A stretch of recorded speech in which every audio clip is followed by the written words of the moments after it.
Bonjour, alors aujourd'hui on va voir le cours intitulé Abdomen sans préparation de radiologie destiné pour les étudiants en troisième année médecine. Donc, en ce qui concerne le plan du cours, alors on a l'introduction, les indications, les techniques d'exploration, la sémiologie fondamentale et quelques signes pathologiques élémentaires. Alors, il faut savoir comme introduction, l'abdomen sans préparation est un examen radiologique utilisé pour le diagnostic de nombreuses pathologies atteignant ou retentissant sur l'abdomen et son contenu. Pour la dénomination, il faut savoir que l'abdomen sans préparation, ou bien ASP, abrégé ASP, ou bien abdomen à blanc, est un examen qui se fait sans opacification, c'est-à-dire sans produit de contraste. C'est ce qui explique cette dénomination de sans opacification. Contrairement au lavement barité, par exemple, qui utilise des produits de contraste. Mais n'empêche que l'abdomen sans préparation reste une radiographie qui utilise les rayons X. Pour pour les principales indications de l'ASP, il faut savoir que, certes, l'ASP est devenu un petit peu rarement demandé dans les pays d'outre-mer, au détriment d'autres alternatives plus performantes telles que l'IRM, l'écho, le scanner, mais quand même, il garde sa place chez nous. Et ça dans le cadre de pathologies qui touchent l'adulte et même dans le cadre des pathologies pédiatriques, vu que ce n'est pas tout le monde qui a l'accès à ces examens sophistiqués. On peut citer en ce qui concerne les indications, alors on a les pathologies gastro-intestinales, dans le cadre des pathologies gastro-intestinales par exemple, dans le cadre des perforations, des constipations, d'occlusions, tout ce qui est digestif. Sinon, on peut indiquer l'abdomen sans préparation dans les pathologies de l'appareil urogénital, par exemple dans la recherche des calcifications qui peuvent témoigner la présence de calcul rénal, devant un patient qui a une colique néphrétique. Vous voyez un petit peu la relation entre tout ce qui est clinique et tout ce qui est paraclinique. Ou par exemple dans certains traumatismes ou dans d'autres situations parfois même urgentes. Par exemple devant un corps étranger, on peut retrouver un corps étranger à l'aspect, ou bien on peut retrouver des objets métalliques, ou même une arme à feu. Alors, en ce qui concerne les techniques d'exploration, il faut savoir que l'ASP ne nécessite bien sûr pas une opacification des viscères au préalable. Il faut savoir que le patient ne doit forcément pas être à jeun, mais il est préférable de ne pas absorber des aliments ou bien des liquides avant l'examen. Et généralement, pour la technique, trois clichés sont demandés. Et il faut savoir que l'aspect nécessite environ de 5 à 10 minutes. Et bien sûr, il faut savoir que l'état général, le morphotype, la suspicion clinique et différents facteurs entrent dans les critères de choix des techniques. Parce qu'il y a l'aspect couché, comme vous voyez ici, l'aspect couché, l'aspect debout, l'aspect des coupoles diaphragmatiques, l'endocubitus latéral gauche, ou bien centré sur les coupoles. Dans le cadre de certaines pathologies, c'est en fonction de beaucoup de critères. Alors, il faut savoir que pour avoir une analyse sémiologique des différentes lésions, des critères radiologiques de réussite s'imposent et doivent être respectés au maximum pour permettre une meilleure analyse possible des clichés. Par exemple, il faut voir les deux coupoles diaphragmatiques ou non et la symphyse pubienne en bas, comme vous voyez ici.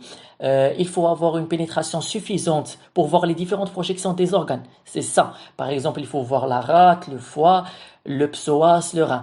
Alors, pour le muscle psoas, il faut savoir que l'ombre du psoas est un élément important. Pourquoi? Pour rechercher parfois les hématomes. C'est quoi les hématomes au juste? Ce sont tout simplement la collection du sang.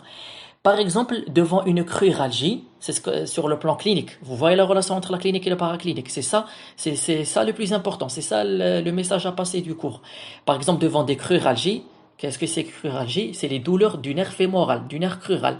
Par exemple, on peut suspecter un hématome, une collection sanguine qui comprime le nerf fémoral, et on indique l'aspect. On peut visualiser, par exemple, la collection de l'hématome sous le psoas. C'est pour ça que le nombre du psoas est important. Vous voyez la relation entre la clinique et la paraclinique. Alors, il faut avoir aussi une bonne visibilité du pôle supérieur des deux reins, ou à défaut, on peut visualiser onzième côte. Et il faut, la cinquième condition, il ne faut pas qu'il y ait un flou cinétique, pardon. Un flou cinétique, c'est quoi? C'est tout simplement les mouvements. Par exemple, les mouvements du structure à la radiologie. Parce que lorsqu'on réalise cet examen, il ne faut pas que le patient bouge ou bien des flous cinétiques, bouge ou bien des flous cinétiques, etc. Parce que ces mouvements peuvent entraver la netteté de l'image. Et donc, peuvent entraver les critères de réussite. Alors, un peu de sémiologie fondamentale. Pour les images aériques normales, il faut savoir que l'air peut être anormalement présent, aussi bien pour son siège que pour son abondance. Par exemple, ici, on voit la présence d'un croissant clair sous-diaphragmatique, qui peut être bilatéral parfois, qui signe quoi? Cette aire sous-diaphragmatique qui signe la perforation d'un organe creux, intrapéritonéal, par exemple la perforation de l'estomac, du côlon, etc. Mais il faut savoir quand même que l'absence du croissant gazeux n'exclut pas le diagnostic d'une perforation. C'est pour ça il y a l'intérêt à le scanner et l'examen plus performant qui ont une meilleure sensibilité. Et même, il faut savoir aussi qu'il y a beaucoup de diagnostics différentiels envisagés devant ce type d'image, devant ce croissant gazeux soufrénique. Par exemple, on peut avoir le syndrome de chialidité. C'est quoi? C'est l'interposition interhépato-diaphragmatique du côlon. Retenez ça s'il vous plaît. Par exemple, on peut avoir, alors en ce qui concerne les images de tonalité hydrique et des images hydroaériques. Alors, il faut savoir qu'on peut avoir des images hydriques qui peuvent témoigner la présence de beaucoup de pathologies. Par exemple, on peut avoir des épanchements libres, des épanchements liquidiens, on peut avoir un épanchement cloisonné, on peut avoir même des masses qui ont une tonalité hydrique, c'est ce qui est en blanc ici. Alors, il faut savoir que il y a particulièrement ces images hydroaériques avec un niveau. C'est quoi les images hydroaériques avec un niveau qui sont abrégées le plus souvent dans vos cours NHA, les niveaux hydroaériques, c'est quoi? C'est tout simplement la résultante de la séparation de la phase liquidienne en bas et de la phase gazeuse en haut. Sachant que ces niveaux hydroaériques ne sont pas spécifiques, par exemple, à une pathologie donnée et peuvent résulter de beaucoup de causes mécaniques ou bien même des causes non mécaniques, c'est-à-dire des causes fonctionnelles telles que l'uréus, l'occlusion ou même les gastro-entérites. Par exemple, vous pouvez avoir un patient ou bien des patients, par exemple, dans le cadre d'une diarrhée, dans le cadre d'une épidémie, et vous constatez sur l'aspect qu'il y a 6 niveaux hydriques. Là, vous suspectez une gastro-entérite. Vous voyez l'intérêt de la clinique de la clinique et de l'interrogatoire avant les examens paracliniques.